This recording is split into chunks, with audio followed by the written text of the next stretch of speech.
le mali lesihlala siyifuna benayo akayikho into eyenzakaleyo.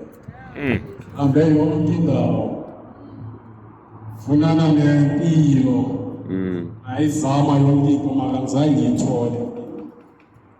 Manje into engithanda ukuyisho ukuthi njengoba ubhuti ehlala esho ethi ngesontweni nangumfundisi thina sihleli lapha sithi hayi hamba wababa siba singakaboni ukuthi uNkulunkulu uyadingeka. Ngoba njengoba sihleli lapha siyayithola lento siyitholayo, ukudla siyakuthola, imali siyayithola, mara there's nothing we are doing with it. Meaning that lo Nkulunkulu lokuhlala kukhulunywa ngaye mina sengiyamfuna manje. Amen. Ngoba yonke lento ngiyizamile.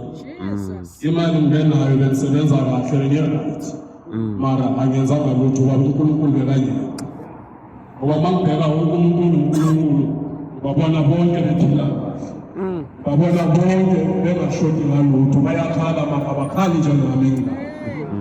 Nabo bayasebenza nami bengisebenza ngoba uNkulunkulu benginganaye. Manje lo Nkulunkulu sengiyamfuna. Lo Nkulunkulu sengiyambona ukuthi uyi-important.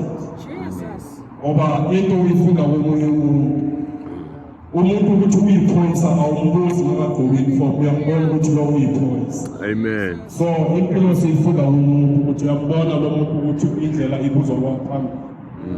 Manje mina uNkulunkulu sengiyamfuna manje. Ngoba ngizamile yonke.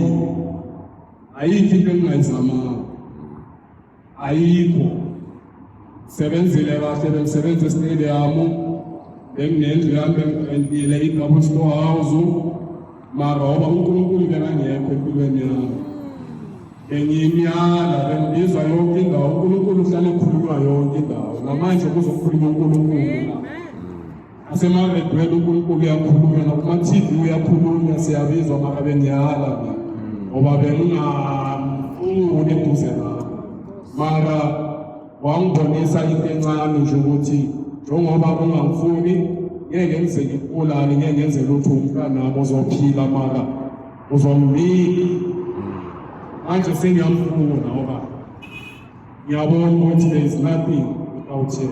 Ngalawo bantu abahlala beza bekhuluma bethi there is nothing you can do mangena uNkulunkulu, ngazama yonke into. Manje ngingakunika R1,000. There is nothing you do with it because of there is no knowledge yakaNkulunkulu engqondweni yakho. Iyo into bengiyiyo. Imali bengiyifuna bengiyithola mara yinto bengiyenza. Manje uNkulunkulu sengiyamfuna. Ngiyamcela uNkulunkulu elize ngaye abinginike yena, ngiyamfuna manje. Njengoba ubhuti ehlala entshela lapha esesontweni ngithi hayi ngizolandela. Namhlanje ngiyamfuna. Amen. Amen. Hey, what a powerful testimony. Yeah, siyambonga uNkulunkulu. Uthi ngiyamfuna lo Nkulunkulu. Ngoba ngaphandle kwakhe akukho kwenzakala. Sizoya ezwini likaNkulunkulu. Amen. uNkulunkulu asisize. Njoba esho ukuthi athi konke ukwenziwa. Mara zange kwaze balunga. Ilizwi uNkulunkulu sithi uNkulunkulu la asizizelanga. Silethe uJehova. Njoba ethi ukuthi yamfuna hayi ukhona shela. Uzomthola ezwini lakhe. Ukhona ezwini lakhe. Lisazofundwa izwi. Ingakho nithi sisanikiwe thina isikhathi sokuthi silishumayele izwi. Njoba sizela uthando kaNkulunkulu esathandwa ngalo aluvumi isihlalo. Yes, ukhona okokudla. Kodwa okokudla komphefumulo kubaluleke ngendlela emangalisayo. Sizolezwini likaNkulunkulu manje. Sivuleni izindlebe zikamoya uNkulunkulu esisiza. Lisazofunda izwi. And then after ilizwi sizothola okwesizwe. Kodwa ela omunye nomunye avule inhliziyo ngoba noma thina sesingasesekho sihambile uzosala nalo uNkulunkulu ola ezwini lakhe. Ngoba libalulekile ukuthi ungatsheli thina, utshela umnikazi wakho. Awubonile ukuthi uyakhala unjalo uJehova. Ubonile ukuthi uyakhala uyamfuna, ususerious. Wathuma ingcebo zakhe. Wathi gijimani lapha ya. ngoba abantu noma bengayo bathola ukuthi zela umuntu oyi-1 or abantu abayi-2 uJehova wazi usebenza ngenhliziyo ubheka inhliziyo emfunayo ukuthi ekhaya ezulwini kuyabonga uzombona uNkulunkulu konke obetshontsho usakhaya uzokubuyisa ngegama likaJesu. Ngizocula ingoma ethi esandleni somusa siyaqinwa. Cela sicule sonke ngoba somndeni. Nithi ingoma ithi esandleni somusa siyaqinwa noma kungathini esandleni somusa. Ngingakho ngikhuluma ukuthi sizokwazi ukuthi sicule sonke ukuthi siyaqinwa esandleni somusa. Esandleni somusa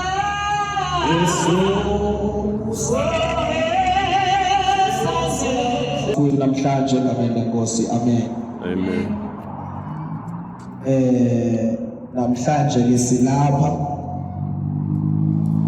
sizokwenza umsebenzi kaThixo. Ayontando yomuntu kodwa intando kaThixo. Amen. Ngiyabulisa baba ngokuhloniphekileyo ndibulisa egameni lenkosi Jesu, ndibulisa nakubaba nomjabu egameni likaJesu, amen. Amen.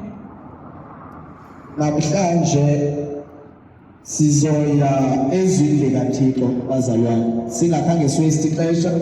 Lo thethayo ubrother abongile, sindisiwe izono zami zixolele. Jesus. Nami ngenye imini inkosi yandenzela umusa. Amen. Le nkosi ke bazalwane engithetha ngayo namhlanje, inkosi ekwazi ukushintsha isimo somuntu. Akekho ontonoze atshintshe impilo yakho ngaphandle kwenkosi uJesu. Amen. Amen. Amen. Bendiphila impilo endingayithandi. Le mpilo bendiyiphila bendikhontrolwa ngamadimoni ayengaphakathi kimi. Hallelujah. Amen. Ngoba umuntu uyakwazi ungenwa ngamadimoni ngaphakathi kuye, lamadimoni amenzisa izinto angazithandi. Jesus. Amen. Amen. So umuntu owenzinto angayithandi kusho ukuthi kunomoya ongaphakathi kuye omenzisa ezi zinto angafuni ukuzenza. Kunabantu abareyiphayo kodwa abathandi ukureyipha. Jesus. Babareyitshiswa ngalamadimoni angaphakathi kubo. Kunabantu abaphuza utshwala abathandi. Akekho umuntu ophuza utshwala othandayo. Into engaphakathi kuye le emenza aphuza utshwala. Amen. Amen.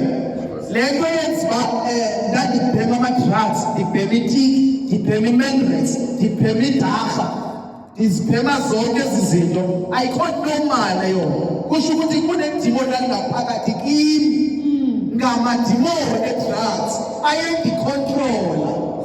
Ngizibone sengibhema i-drugs kanti kunamadimoni angaphakathi kimi. Umuntu akwazi uphile namadimoni ayi-20 ngaphakathi kuye. Amen. Umuntu akwazi njengoba abantu behamba nje apha, kunabantu abahamba benamadimoni ngaphakathi kubo. Akekho umuntu onozasiza impilo yakho ngaphandle kukaJesu. Amen. Amen. Amen. Ngitsho ne-rehab. I-rehab ayifikeleli apho uJesu afikelela khona. I-rehab idila nenyama, uJesu udila nomoya. Amen. So njengoba bendirobha abantu ngalamadimoni ngaphakathi kimi, andirobhisa abantu ukuze ndifumane le nto efunwa ngamadimoni. Le nto ifunwa ngamadimoni ayifunwa ndim, ngoba andibizelwanga mina ukubhema. Azange ndabizela ukurobha abantu. Ndazibona sendingaphakathi eprison namhlanje ndino-26 engalweni zami. Ndajoyina inombolo eprison ngabali-26 eprison ngenxa yamadimoni ayekhontrola impilo yakho. Amen. wazi uba impilo ephilayo noma singuwe lophilayo kodwa ikhona into elapha ngaphakathi kuwe ekwenzisa ezi zinto ezenzayo. Ayikuwe lo ontshontsela abantu, ayikuwe lo vuka ebusuku ahamba yokhangela ezinye iibhegi zabanye abafowethu odimone. Amen. Thina sibizelwe to build, asibizelwanga to destroy. So idimoni mandingene ngaphakathi kuwe ikwenza uchabalalisa impilo zabantu. Kodwa uJesu mayingenile empilweni yakho ukwenza uphakamisa impilo zabanye abantu. Amen. uJesu akayisheri iglory yakhe nesoro. Le nto ke ebangela ukuthi amadimoni abe namandla okusebenzisa impilo yawo. Amen. Sisono. Isono inesikwazi ukuyisebenzisa kumuntu. Akini idimoni inesikwazi ukuyisebenzisa kumuntu. Sisono. Amen. Njengoba ngithethe namhlanje uNkulunkulu eze ebantwini bakhe. Hallelujah. Uze ebantwini bakhe. Uze ebantwini bathini? Bakhe. Akazange ebantwini nje kodwa uyabazi abantu. Ngisho abantu bakaNkulunkulu ngisho noma kungafika imoto lapho izonikeza nge-20,000 okaNkulunkulu akazoya lapha. Ngoba uyayazi uba i-20,000 ayibalulekanga ukwedlula uThixo. Bakahamba bonke abanye bathi ingathi imoto ifika ngale asineke usebafeni abakaNkulunkulu ngeke bahambe. Hallelujah. Bakahamba bonke abashaka abafethu abayi-2 uNkulunkulu uze kubo. Amen. Nawe njengoba ukudala kunento apha empilweni yakho uzibuzayo ukuthi ngiyaze ngiphume nini le nto? Ngiyophuma kanjani? Ikhona lo mbuzo lapha engqondweni yakho. Kodwa ngizokuthi namhlanje kuyaphumela. Uyaphumela. Amen. Nami naphuma. So if uNkulunkulu wakwazi ukumkhipha mina angakhona ukukhipha nawe. Amen. Esele ndincanyiwe bazalwane. Esele ndincanyiwe kuthiwa lo muntu impilo yakhe soziphila itshintshe. Yatshiselwa izindlu. Ndinganywe nasekhaya, kube sengincanyiwe nasekhaya. Nami besele ndizincamile. Ngoba wathi abantu bancame ngawe nawe uyazincama. Amen. Njengabanye abafethu belapha namhlanje sele bezincamile. Unalento elizweni ngithi hayi mina ngophelela apho ngizotshintsha leyo mentality awena sozophelela lapho. Amen. Uzawuphuma kule ndawo. Yangizothi bafethu uzawuphuma ngekuphelele apha. Akunamali ezakunikeza yona kodwa lo endihamba nayo unawo amandla okukhipha kule ndawo. Amen. Uthi uPetrosi igolide nesilivere andinayo. Ikhona lento esinayo engayiphakamisa impilo yakho. Akufuna abantu abangcono. Ufuna abantu abasezingeni. Cela sithele lencwadi njengoKhawuleza ilapha incwadi lapha kwincwadi yeZenzo chapter 15 the book of Acts. Yathembisa ngeke ngemde kakhulu. The book of Acts chapter 15. Olisa nje iBhayibheli yami namhlanje ayikho isofonini ngifona yami yasebenza. Book of Acts chapter 15. Sakuveza lento esize ngayo namhlanje.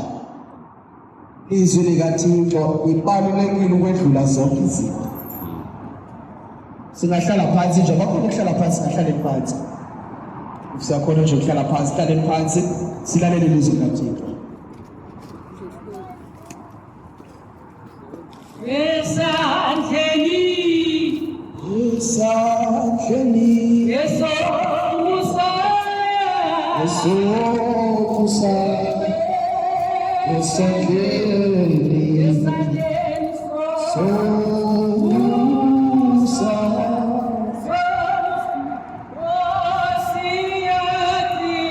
siyadinwa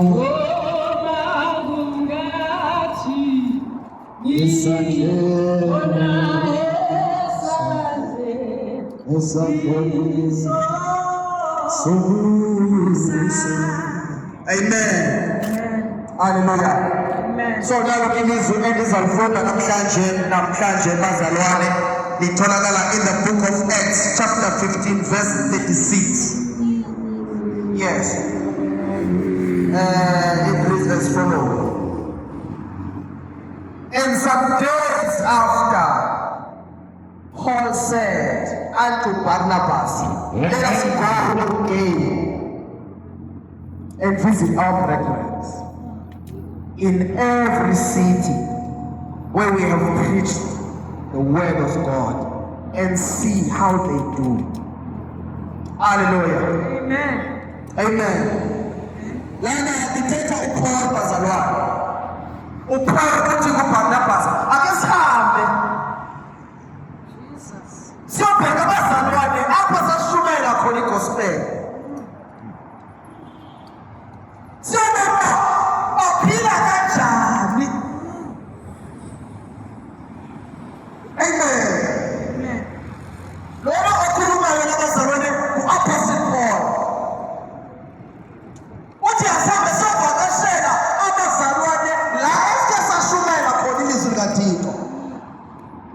Njengoba silapha namhlanje sizobheka abazalwane abo sike sashumayela kubilizwi. Siyobheka ukuba baphila kanjani. Amen. Ngoba awukwazi unyala abahole ngiwashiye kanjalo.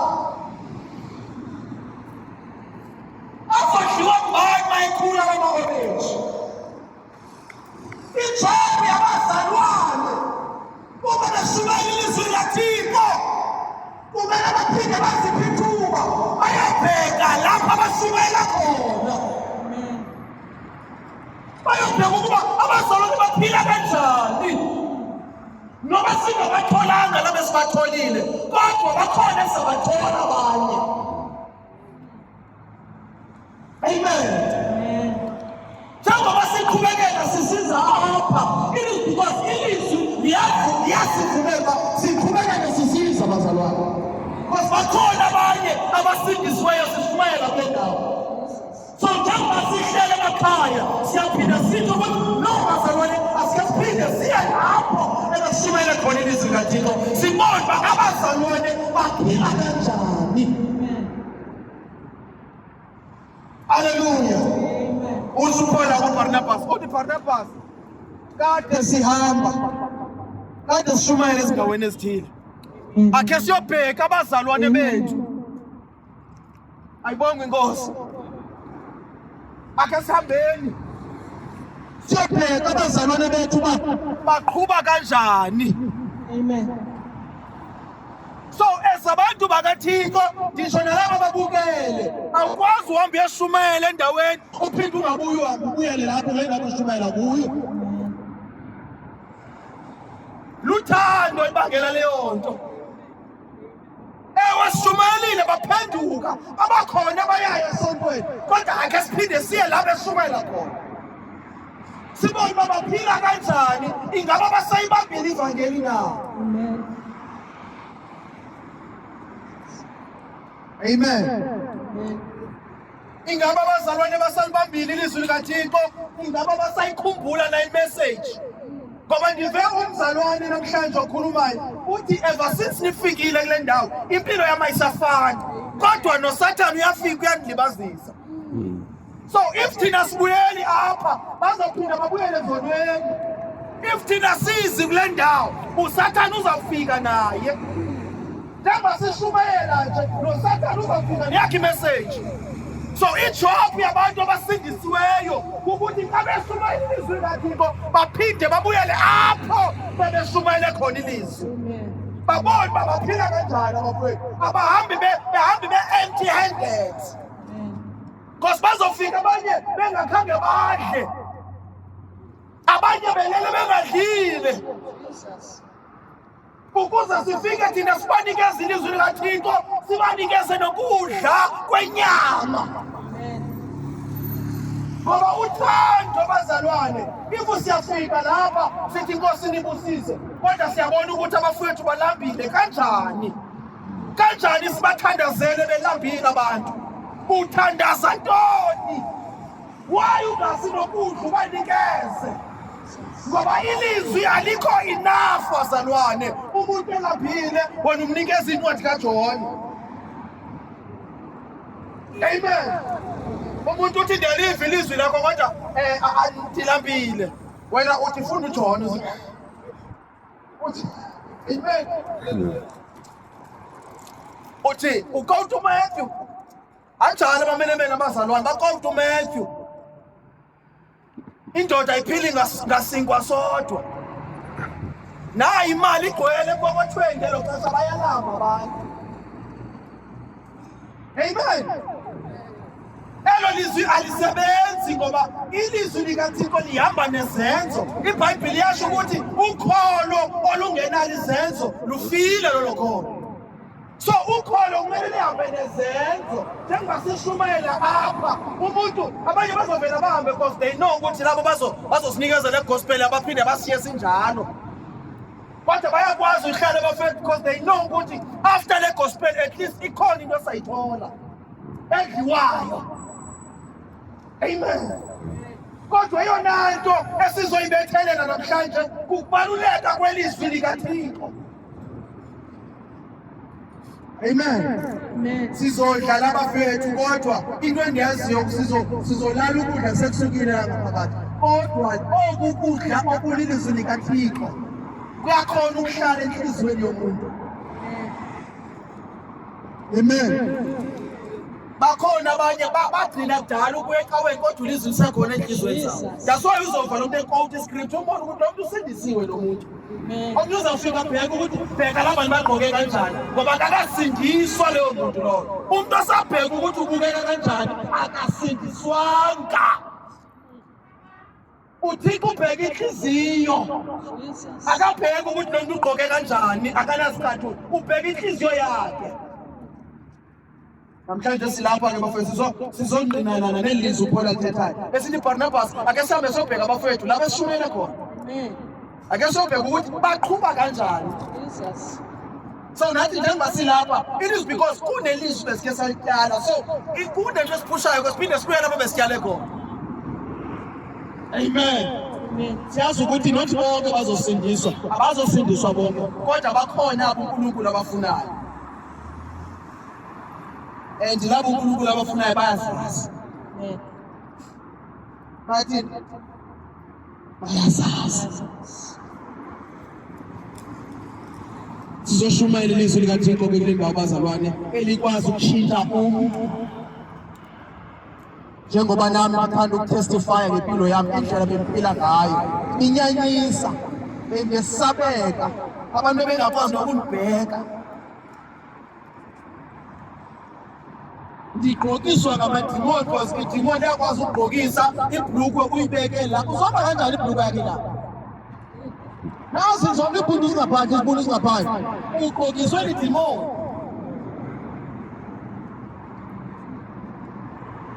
Uhanjiswa lilo liyakwazi ukuhambisa. That's why bengihamba kanje manihamba.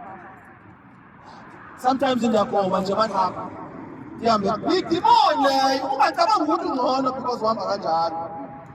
Thina sizoshumayela kadimoni iphuma uzibonisa hamba straight. Amen. Uthi nawe ufika uthi ufakazi benihamba kanje ibhuku esikalapha. Idimoni ithi umnqwazi awugqokwa kanje mfana. Yabona lencebo ugqoke kanjani umnqwazi wakhe? Idimoni yakutshela ukuthi akagqokwa kanje. Umnqwazi ugqokwa kanje. Idimoni. Yini wazi ukuthi uthatha umnqwazi ubeke la elinye imehlo yakho? Bone one eye. Amen. Idimoni yakwazi ukumgqokisa umuntu. Idimoni yakwazi ukumhambisa, yakwazi ukumkhulumisa because nami bengikhuluma ilanguage yaseTrongweni. Bathi shala ngombo leyo language le ethi usigqwala andigqwali ngawe wena. Ilanguage yamadimoni leyo. Once uJesu afike enhlizweni yakho utshintsha nendlela yokukhuluma uhambe kahle. Azoshumayela ngabantu abangosisi inkosi abekho. Ngizoshumayela ngamadoda kuphela. So most of time ndishumayela ngabantu abangosisi inkosi abekho. Ngizoshumayela ngamadoda kuphela. Amen. Sizobheka abafowethu ingaba basahamba ngale ndlela bebehamba ngayo na. Ilizwi ingaba sebatshintshile namhlanje. Ithini testimony? Sisifuna ukuzwa ukuthi eva since sashumayela ilizwi likaThixo wenzeni Thixo empilweni yakho. Amen. Ngisho noma besihlangene nawe last month usekhona la namanje usekhona la kodwa makwenda something etshintshile. Hallelujah. Kanti itestimony kababa uthi sengithole nendawo yokuhlala. Isho ukuthi amandla kaThixo ayasebenza bazalwane. Amen. Nawe sengayithola indawo yokuhlala, if nawe uyamthanda uThixo. Ayibonge inkosi. I know ukuthi ilizwi likaThixo alithandwa ngabantu. Alithandwa nangabo abathi bayashumayela abalithanda ilizwi likaThixo. Amen. That's why abanye besibabonile bekhona abanye bebelapha besenza imanje bezogxotha abantu kodwa abantu basindisiwe. Abasindiswanga abo bantu. Basindiswe ngokukhonza, abasindiswanga ngokukholwa. Because umzalwane okholwayo akasoze agxothe abantu athi mabahamba abantu. Sesona asoze ukusindisiwe uthi abahamba uzofika ezulwini nathi uJesu uhamba nawe. How can ugxotha abantu ucabanga ukuthi wena uzongena ezulwini kodwa ugxotha abantu? Ayenzeki leyo nto. So njengoba siphila thina lapha akumele kube khona abafowethu abazothi kwabanye nina ningabalapha. Ngowaphi wena? Le mithi yenziwe ngubani le mithi le? Wena uzothi lilizwe lami yakhiwe ngubani le mithi le? Ubani lo owakha le ndawo esihamba kuyo sewuzothi lilizwe lakho? Wathatha amandla wena okwakha indawo esihamba kuyo. Angithethi ngendlu yakho because lezi stena zenziwe ngendlu yakho uthathwe isementi wasebenza umhlaba okaNkulunkulu umhlaba. Akunanto yamuntu la. Amen. So siyayicinezela ke lento le iphele njengoba thina sikhona sizoyicala imbewu kaKristu ukuze sithandane. Amen. Akwazi ukutreat omnye umuntu because lo muntu uhlala eNigeria omunye uhlala eZimbabwe. Awukwazi xa ngumzalwane ube njalo. Amen. So ngangumzalwane kunezinto ongazijoyi, kunezinto ongazingeni umzalwane. Thina sizobheka nabafowethu ukuthi ingaba abafowethu basathandana na. Amen. Ingaba basazwana na. Omnye ubaba waza lana mamujabu waza wathi siyaqala uva umuntu eshumayela ngale ndlela. Ngoba kunabantu abafikayo bezoshumayeza abafowethu la. Amen. Kwafika abantu abangosisi nabantu abangomama begqoke tight bezoshumayeza abafowethu la. Amen. Kumele baphume enkanukweni kodwa bona bazobafaka inkanuko.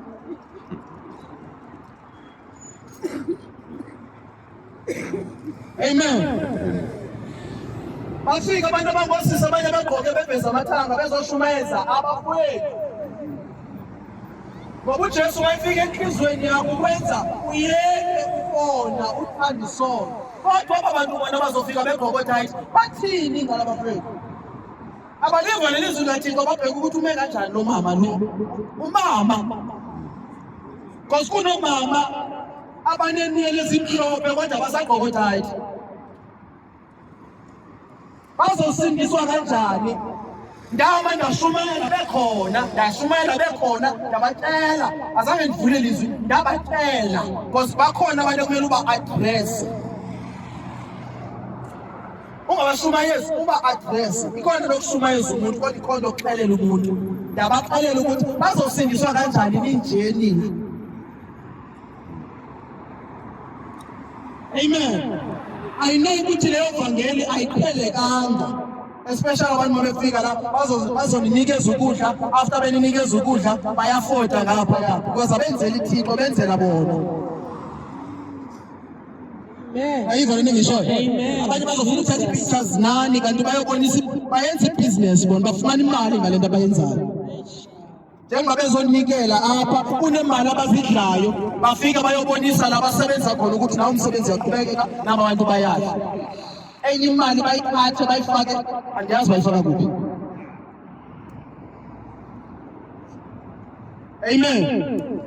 Uma usebenzela uThixo wenzeni bantu wenzela uThixo. Amen. asidingi imali ngale nto siyenzayo la. Kodwa sidinga imiphefumulo yabantwana bakaThixo ehambe ekuthini. Kuyobaluleke ngumphefumulo wakho. Noma u-rich noma u-poor uzoma phambi kwenkosi. The book of Revelation isho kanjalo mama uJabu. Ithi ama-rich nama-poor bazoma. Akunamntu ozothi Nkosi yakho. Mina bengingenamali so bengiphila ngale ndlela bengingenamali. Uzawubuza uJesu Kristu uLazaro benayo na imali yena. Ngoba uLazaro uyile ezulwini engenayo imali. Le ndaba lena ayinasikhathi ukuthi unemali or awunamali, indaba yevangeli. Uyangena ezulwini, kunabantu abazongena ezulwini bephuwa, labo aba-rich bangangena okugcina. Fana ufuna imali, ufuna noJesu mkhulu. Yonke enye into izalandela kuwe. Kanti manje namhlanje lapha ngingathethi okunye okuzobe kuvela kimi. Ngiyava nje ukuthi message manje seyiphelele. Iyona nto besoyenza namhlanje besizobheka njengoPaul ushilo Paul. Uthi masambe sobheka labafethu lasashumele khona igospel. Siyobona ukuthi baphila kanjani. Nathi besizobona leyo nto ukuthi ngaba abafethu basekhona baphila kanjani. That's why sizothi masithi hey kodwa bakhona singababoniyo kodwa siyabazi. Bapha abanye sababona abanye. Ayibonge inkosi. Amen. So senza umsebenzi kaThixo ukuthi sizobheka abafowethu. Sizoditshela ukuthi uNkulunkulu usanithanda. Uyanithanda uJesu Kristu. Ngisho noma ungashiwa ngabantu soza nishiye uJesu. Akamlashi umuntu wakho. Bakhona abantu abathi bona abasanifuni kodwa uJesu uyanifuna nina. Bakhona abantu bajikelwa nazifemeli kodwa uJesu uzokutshela ukuthi soza kujikela uJesu. Abanye bajikelwa ngabahlobo babo soza kujikela. uJesu akakujikela umuntu wakho. Amen. Sizamila kwenzeka sanhlonhla lezo mali zange zasebenzela. Asebenzi imali kodwa kusebenza ukholo kuJesu. Uma ukholwa kuJesu uba isidalwa esitsha ngokwasemoyeni. Amen. Cela simani ngenyawo bafisa sothandaza egameni likaJesu.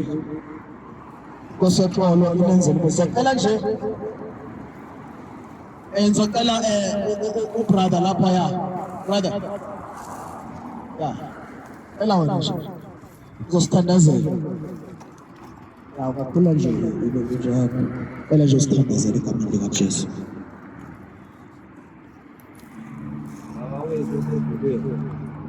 Nipate ngokulungela igama lakho. Wakho mawufika. Intando yakho mayenziwe emhlabeni njengoba yenziwe. Siphe namuhla ukudla kwethu emhlabeni. Sitholele ngoba nasi sitholele abashonayo thina. Kodwa ungasingenisi ngokuba umbuso ungowakho namandla nobukhosi kuze kube phakade. Hallelujah. Ela siphakele izandla. Thank you Jesus. Sendizathatha ke bazalwane inkonzo ukubuyisela kumama uJabu. Mama uJabu ayisele baba ekhaya. Amen. Amen. Kela sikuleni ingoma ethi South Africa must be saved. Oh, South Africa must be saved. Must come down. In South Africa must be saved. South Africa must be saved. Oh, South Africa must be saved. Oh, the Holy Spirit must come down. Oh, South Africa must be saved. Amen, bazalwane. Sizwile izwi kaNkulunkulu, uNkulunkulu ukhulumile. Siyabonga ngenceku yakhe. Kodwa esibubhuti eshilo, wathi ufuna ukubuyela, uyafuna ukumthola uNkulunkulu. Ngizocela abafuna ukusindiswa njengoba bhuti usushilo beze ngaphambili. Mina ngizobuyisela phakathi abafuna ukusindiswa abeze nje la ngaphambili. Amen. abathi thina sayithatha inkosi simzwile intshumayelo nimendelanga phambili siyabonga ezemaphambili ngelo umfundisi uzonilina yilaba boyithunjwe kuphela yilaba boyithunjwe kuphela. Okay, siyambonga uNkulunkulu uzonikelela futhi umfundisi. Haleluya. Sayibonga inkosi kakhulu. Sinemizuzu mithu. Asifuni bangathi siyabavimba abantu. Ikhona le ngoma besithi wabiza uNowa esithi kunemvula ezayo. Ngena.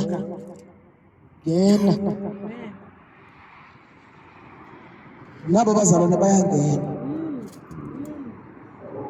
Senokwenzeka ukuthi sake wayikhonza inkosi wawe endleleni. Ufuna imithandazo. Iza ngaphambili.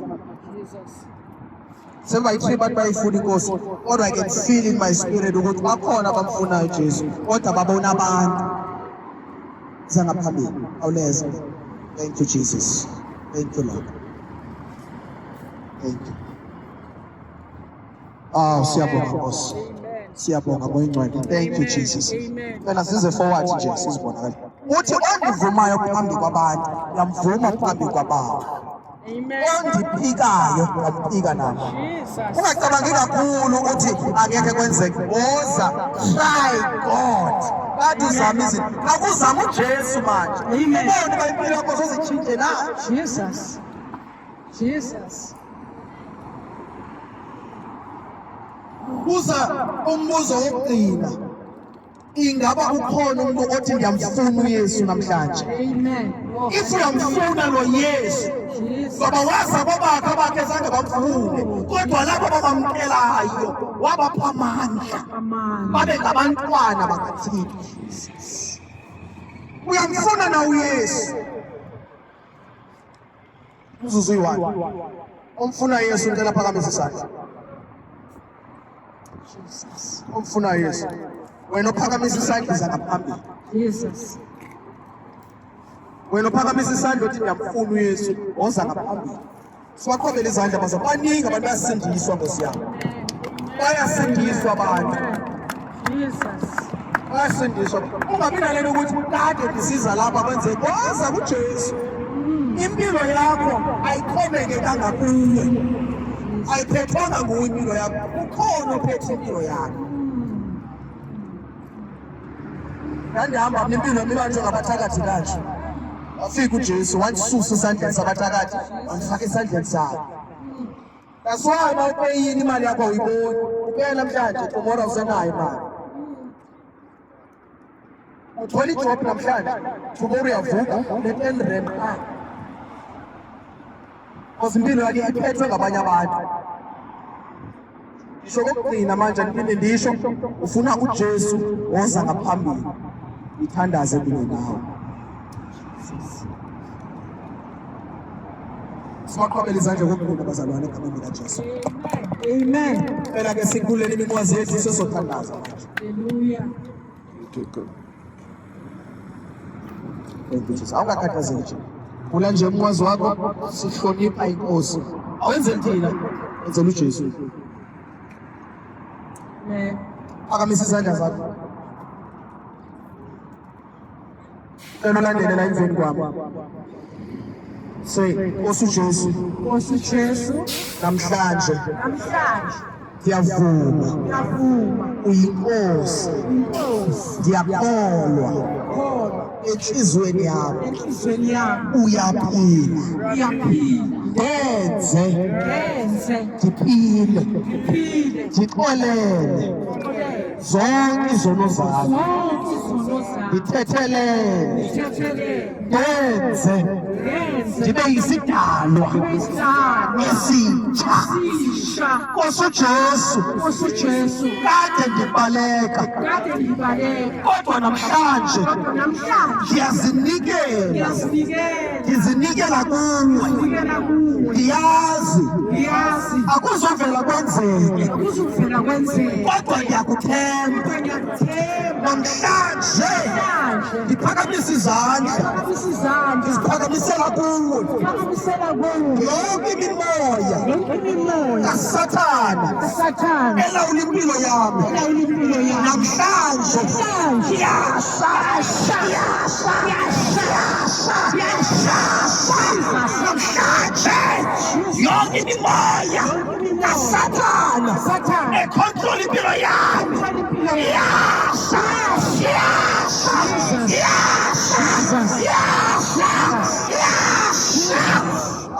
thank you Jesus. Siyathandaza bayithola nabantwana bakho egameni likaJesu waseNazaretha ezibeka isandla sakho ezimpilo zabo akuyimark Nkosi esho ukuthi besisaza kule ndawo in the name of Jesus. Daliphethe Walisa abantwana bakho Nkosi ngamandla. Oh, thank you Jesus. Jesus. Thank you, Lord. Thank you, Jesus. Siyabonga. Wengele siyabonga.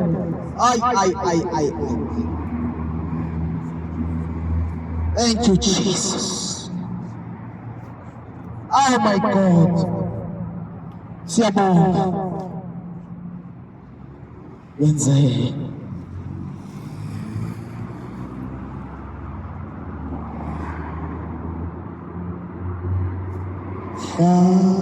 Shalanathi Isho nililanga Shalanathi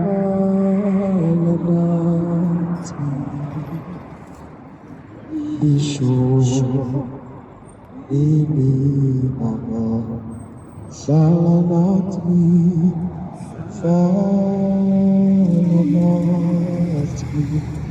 Isho nililanga Shalanathi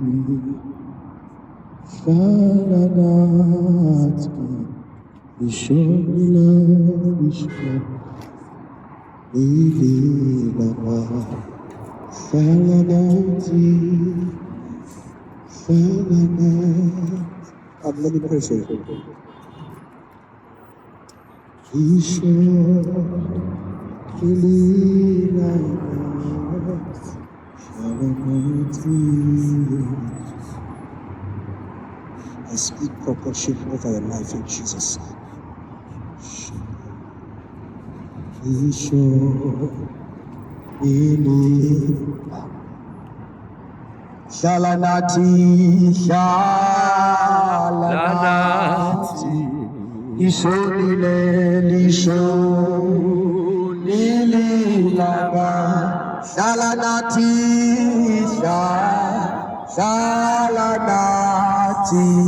Isho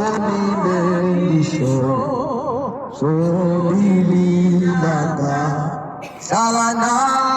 Shalanathi Isho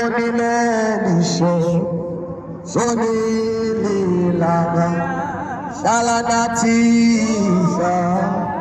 Shalanathi Isho